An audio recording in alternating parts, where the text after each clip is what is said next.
Zee 24 तास एक पाऊल पुढे. नवीन बोलतायत अहमदनगरहून. नवीन नमस्कार. थेट प्रश्न विचारू शकता तांबे सरांना.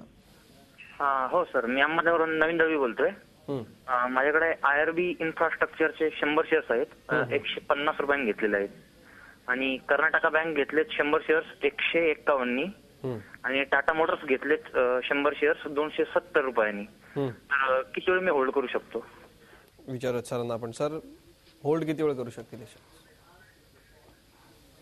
होल्ड याच्यामध्ये असं काय आहे की हा काय डर्बीचा घोडा नाहीये की तुम्ही काय डर्बीच्या घोड्यावरती काय तुम्ही रेस खेळायला कोणत्या तरी रेस कोर्सवर चाललाय. तुम्ही एक इन्व्हेस्टमेंट केली आहे कॅपिटल मार्केट्समध्ये नवीन. तुम्ही अहमदनगरला राहता. आयआरबी इन्फ्रास्ट्रक्चर ही इन्फ्रास्ट्रक्चरची कंपनी, ही चांगली कंपनी आहे. तर याच्यामध्ये पण तुम्ही छान केलंय. कॉंग्रॅच्युलेशन्स, तुम्हाला थम्सअप करतो मी. आता कर्नाटका बँक काही वाईट नाहीये, त्याच्यामध्ये पण तुमची इन्व्हेस्टमेंट आहे, पण तुमच्या परचेस प्राइसने खाली गेलेला आहे. म्हणून तुम्ही म्हणता की हा शेअर केवढ्या लवकर मार्केट रोज जायला पाहिजे वरती. तुम्ही अगर पैसे बनवाल, अहो जोपर्यंत नवीन बुद्धू मार्केटमध्ये येणार नाही, मार्केट पडत नाही, नवीन बुद्धू येणार नाही, मार्केटमध्ये तुमचा शेअर विकत घेणार नाही, तर तुमचे शेअर्स कोण विकत घेणार? तुम्हाला कसा प्रॉफिट होणार? मार्केट रोज अगर वरती गेलं तर नवीन बुद्धू कसे येतील या मार्केटमध्ये? Please understand this concept. Market cannot go up. रोज रोज मार्केट वरती नाही जाऊ शकत. मार्केटला खाली पण जायला पाहिजे. Market has to go down. दुसरी, कर्नाटका बँक बँकिंग क्षेत्रामध्ये छान कंपनी आहे तुमच्याकडे. आणि टाटा मोटर्स उत्तम कंपनी. टू व्हीलर्सच्या नंतर जेव्हा तुम्ही कमर्शियल व्हेकल्सची गोष्ट करता, नंबर 1 कंपनी टाटा मोटर्स. तर काय खराबी आहे तिन्ही शेअर्समध्ये? उत्तम शेअर्स आहे तुमच्याकडे तिन्ही सेक्टर. निश्चित. सर, पुढचा कॉल घेऊयात. ऋग्वेद देशमुख बोलतायत नवी मुंबई. ऋग्वेद नमस्कार. थेट प्रश्न विचारा सरांना आपला.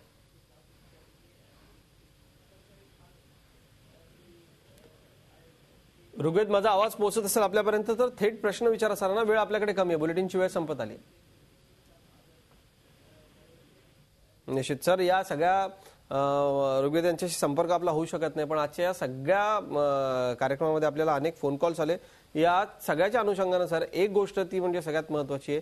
आता डिझेलवरची सबसिडी काढून टाकली. आपण मागे पण हा सगळा विषय चर्चेला घेतला होता आणि त्या सगळ्यामुळं महागाई मोठ्या प्रमाणात वाढणार आहे. परंतु अजूनही लोकांची मानसिकता तयार होत नाहीये की हे सगळं असं होणार आहे.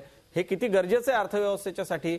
या आज मागच्या वेळी आपले चर्चेचे राहून गेलेले मुद्दे डिझेल दरवाढी संदर्भातले आज पुन्हा आपण त्याची चर्चा करणं कार्यक्रमाच्या समारोपाआधी अत्यंत गरजेचं आहे, कारण लोकांची अजूनही मानसिकता डिझेल दरवाढी बाबतीत नकारात्मक आहे.